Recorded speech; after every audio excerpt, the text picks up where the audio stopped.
பேர் வந்து BK கணேஷ் ரெட்டி, தமிழக விவசாயிகள் பாதுகாப்பு சங்கம் மாநில தொண்டரணி ஒருங்கிணைப்பாளர் மற்றும் கிருஷ்ணகிரி மேற்கு மாவட்ட செயலாளர். கிருஷ்ணகிரி மாவட்டம் ஓசூர் தாலுகாவில் வந்து நந்திமங்கலம் கிராமத்தில் வந்து இன்னைக்கு வந்து விமான நிலைய எதிர்ப்பு இயக்கம் அப்படின்னு சொல்லிட்டு ஒரு மீட்டிங் போட்டு இதுல எல்லாமே பேசிட்டு இருக்கிறார். பல அரசியல் கட்சிகள் வந்து பல விதமா பேசினாரு. நாங்க விவசாயிங்க என்ன சொல்றீங்கன்னா, விவசாயிகள் ஒசூர்ல வந்து இப்போ 1, 2, 3, 4, 5 தொழிற்பேட்டைகளா இருக்கு. அடுத்தது வந்து ஒரு ரேஸ் கோர்ஸ் வருது. இப்போ வந்து ஒரு விமான நிலையம், ஏற்கனவே ஒரு விமான நிலையம் வந்து ஓசூர்ல இருக்கு. அது பக்கத்திலேயே இன்னும் ஒரு 200 ஏக்கர் 250 ஏக்கரா எடுத்துட்டு அதே ஒரு விமான நிலையம் செய்யாமல் இது வந்து செகண்ட் ஊட்டி தளி ஓசூர் அப்படின்னு சொல்றாரு.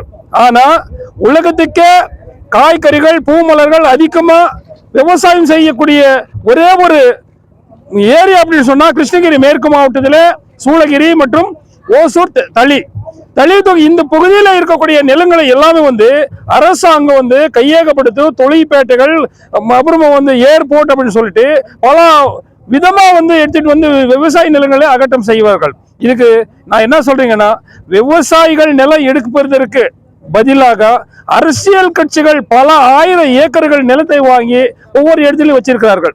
இதுக்கு வந்து அவங்க நிலம் இருக்கக்கூடிய ஏரியால யாருமே ஒரு தொழிற்பேட்டை வரல. ஆனா அந்த தொழிற்பேட்டைக்குள்ளேயே ஒவ்வொரு அரசியல்வாதி வந்து 10 ஏக்கர் 15 ஏக்கர் 20 ஏக்கர் இப்படிதான் வச்சிருக்கிறார்.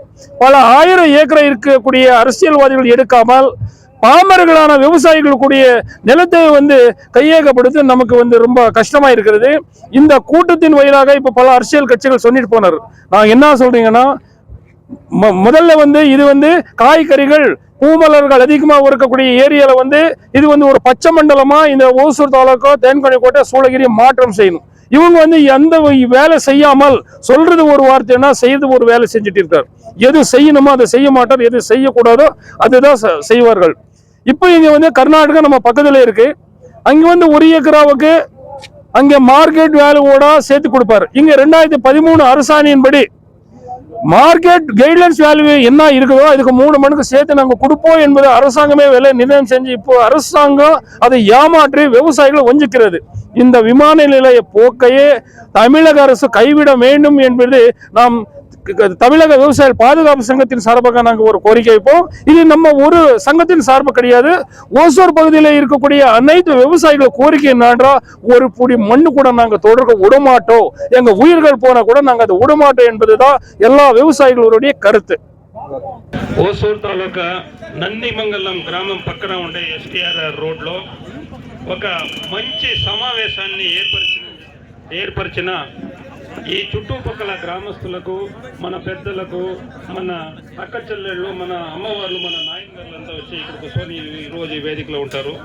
వీళ్ళందరి తరపున అదే మరి ఈ సమావేశాన్ని ఏర్పాటు చేసిన వీళ్ళందరి తరపున వీళ్ళందరికీ మరియు మన పత్రిక వాళ్ళు, టీవీ వాళ్ళకు, మరి మనకి సపోర్ట్ చేసి వచ్చినటువంటి మన రాజకీయ వ్యక్తులకు మరియు కావలతులకు అందరికీ తమిళగ వ్యవసాయికుల పాదుకాపు సంఘం తరపున మేము ధన్యవాదాలు తెలుపుకుంటూ ఉన్నాం. ఈరోజు ఈ సమావేశంలో అందరూ వచ్చిండే వాళ్ళంతా అంటే ఒకే ఒకటి చేస్తాను, తప్పులు ఏమైనా ఉంటే క్షమించాల.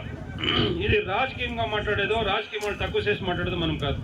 నిజమైన రైతు అంటే చూడు ఇప్పుడు ఉండేవాళ్ళదా, ఇప్పుడు వచ్చిరి వాళ్ళదా సంబంధంగా చేసి మనకు పోయి అంటే వాళ్ళు చెప్పిండే మాటల్ని కడిసి గంట మనం చెయ్యకుండా అర్థం కావాలో వాళ్ళు కాపాడుకుంటే వాళ్ళ కాళ్ళకి మనం ముక్కొచ్చు. ఇదే వాళ్ళు వస్తారు, ఇప్పుడు మాట్లాడతారు. ఈ మాటని కడిసి గంట నిలుపుకోనాల.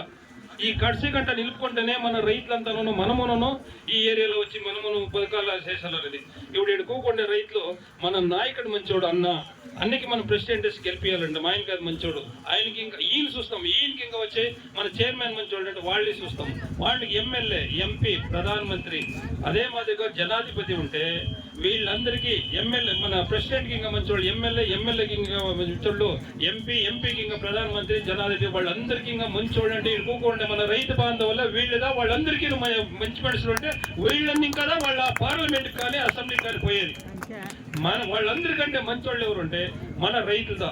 ఎలాంటే వాళ్ళు అక్కడ ఉండే ప్రధానమంత్రులు గారు కావచ్చు, ఇక్కడ మెడ్రాస్లో ఉండే చీఫ్ మినిస్టర్లు కావచ్చు, ప్రతి ఒక్కరికినో మనమిటి చైర్మన్లా చేయి పెట్టి తున్ని మడక తున్ని ఎత్తుకొని వేస్తేదో వాళ్ళు అన్నం తినేది, లేకుంటే వాళ్ళు డైరెక్ట్ గా తినేకేయలే. వాళ్ళు ఎక్కడ తింటూ ఉండరు. మనమిటి కష్టపడితేదో వాళ్ళకి. ఈ పొద్దు వచ్చి తమిళనాడులో కాదు, మన ఇండియా లోపల ఉండేవి గవర్నమెంట్ వస్తే కూడాను అది 79 ఏళ్ళు ఇంకా వచ్చి తమిళ్లో చెప్తారు, ఆర్చికల్ మారినాలం కాట్రికల్ మారవిల్లే అని. పాము కొరికితే 2 లక్షల రూపాయలు, యానకు దొక్కితే 10 లక్షల రూపాయలు. అదే మాదిరిగా వచ్చి ఒక దొంగతనంగా సారాయి తాగి చచ్చిపోయిన 10 లక్షలు. ఆమెకు వచ్చి విజయ్ చూసేకొచ్చి పారిపోయే వాళ్ళకి చూసేదానికి విజయ్ 20, మన స్టేట్ గవర్నమెంట్ 10, సెంట్రల్ గవర్నమెంట్ 2, అమ్మటికంతా వచ్చి 34 లక్షలు వాళ్ళకి. చూడండి వాళ్ళు ఎంత కష్టపడినారు. విజయ్ చూసేపోయి 34. ఇత పాము కొరికి యానకు తొక్కి యానకు చూసుకుంటే అన్నిటికీ చేసే వాళ్ళకి ఖాళీ మన జొన్న తోటల 4 మా కూడా పుట్టిన సహోదరుల మాదిరిగా ఉండే వాళ్ళకి సీట్లు పడిపోతే స్టేట్ గవర్నమెంట్ 4 లక్షలు అనౌన్స్ చేసింది. వాళ్ళు ఏం చేస్తూ ఉంటారు, దేశంలో ఉండే ప్రతి ఒక్క రైతుకి అన్నం పెట్టేదానికి పోయి సెట్ పెరుగుతూ ఉండేది వాళ్ళకి 4, సహాయతానికి తెచ్చేవాళ్ళకి 10 లక్షలు.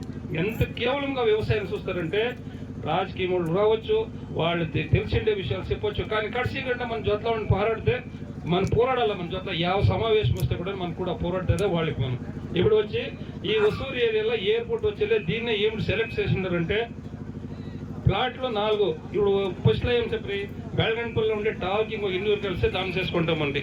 ఫస్ట్ ప్లాట్ నెంబర్ వచ్చి మన బారందూరు, 3వది ఉలగం, 4వదిగా వెంకటేశ్వరం. ఈ 3 ఏరియాలని సర్వే చేసిన దాని ప్రకారంకి ఇది 3 ఏరియాలు సర్వే చేసి 4వ ఏరియాలు సర్వే చేసిన దానికి అడేం చేస్తే వంకలు తెలుగు జాస్తి, లెవెల్ చేసేది ఖర్చు జాస్తి వస్తుంది. ఇదైతే సమానంగా ఉంది భూమి. దీనికి వచ్చి ఒక ఎస్టీఆర్ఆర్ రోడ్ పక్కన వచ్చి బెంగళూరు పైకి నియర్ ఎయిర్పోర్ట్ పోయేది. ఈ ఎస్టీఆర్ఆర్ రోడ్ పక్కన ఏం చేస్తారంటే నేలెత్తారు. ఇప్పుడు అన్న చెప్పి ఈ పక్క ఆ పక్క 500 మీటర్లు ఎత్తారు అని. ఇది తప్పు. టోటల్ గా ఎత్తురంటే 13,000 ఏకరాలు ఈ 10 ఎత్తుతా ఉంటాయి.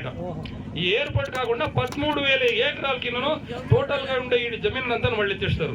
ఒక ఎమ్మెల్యే వస్తాడు, దాంట్లో వచ్చి ఇంట్లో ఉండే దొంగను కనిపెట్టి ఈశ్వరుని చేతులనే అంటారు.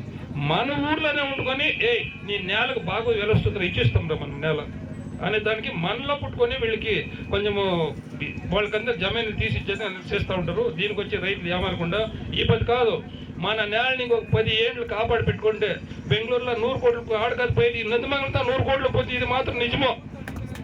బెంగళూరులో కాదు 100 కోట్లు పోయి ఈ నందిమంగళతో 100 కోట్లకు వాల్యుయేషన్ పోతుంది. దీనికి అంతకంటాను మనం పోరాటం ప్రతి దినము చేయాలి. పోరాటాలు చేస్తూ ఉంటే ప్రతి ఒక్కరు మనకు వచ్చి సపోర్ట్ ఇవ్వాలి. అంటే ఇప్పుడు చెప్పిండామంటే కడిసి గంట మనం చెప్తా ఉండాలి. ఒసూరులో ఎయిర్పోర్ట్ వద్దు, కృష్ణగిరి డిస్టిక్కే ఇంక ఎయిర్పోర్ట్ అంటే ఒసూరులో ఆల్రెడీ ఉంది, దాన్ని డెవలప్మెంట్ చేసుకుని ఒక ఎయిర్పోర్ట్ 3,000 ఏకరాలు ఎత్తారంటే 3,000 ఏకరాలను ఎయిర్పోర్ట్ నిలిచేదాం. దాంట్లో ఖాళీగానే 2,000 ఏకరాలు ఉంటుంది. దాన్ని చేసేది 500 ఏకరాలతో డెవలప్మెంట్ చేస్తాడు. మిచ్చిమంతా ఏమిటి కావాలా నేల ఆ మాదిరిగా ఇది ఎయిర్పోర్ట్ కావాలన్నా ఉందో లేదనేది మనకు తెలియదు. కానీ రాజకీయం వస్తే కూడా ప్రతి ఒక్కరు చేసేది ఇదే పని. వాళ్ళు వస్తే చేస్తారు, వీళ్ళు వస్తే చేస్తారు, ఇంకొకరు వస్తే చేస్తారు. ఇదంతా తప్పు. మన కష్టం మనమే పుట్టాలా, మనమే లేయాలా. దీనికి